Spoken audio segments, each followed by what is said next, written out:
1977 தமிழ்நாட்டுக்கு முதலமைச்சராக எம்ஜிஆர் வந்தார்.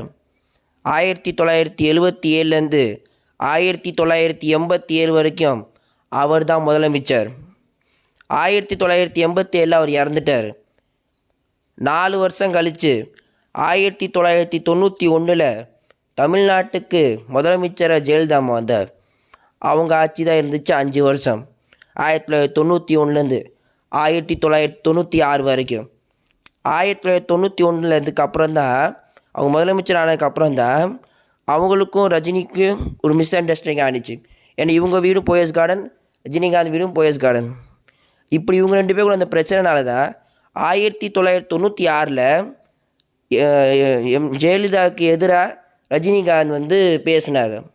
அப்படி பேசி அதனால தான் ரஜினிகாந்த்னால தான் 1996 எலெக்ஷனில் ஜெயலலிதா அம்மா தோத்துச்சு, கலைஞர் ஜெயித்தார். 2001 திரும்ப தமிழ்நாட்டுக்கு முதலமைச்சர் ஜெயலலிதா அம்மா வந்துச்சு.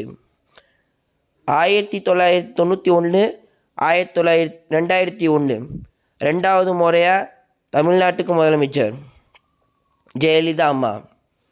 2006 எலெக்ஷனில் திரும்ப திமுக தான் ஜெயிச்சிச்சு. திமுக ஜெயிச்சு அது 2006 2011 ரொம்ப மோசமான வருஷம்.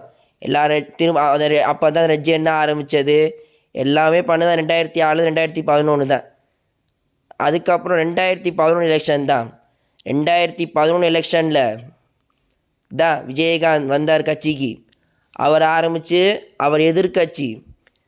அதே மாதிரி ஜெயலலிதா அம்மா தான் முதலமைச்சர். 2016 அவங்க தான் முதலமைச்சர்.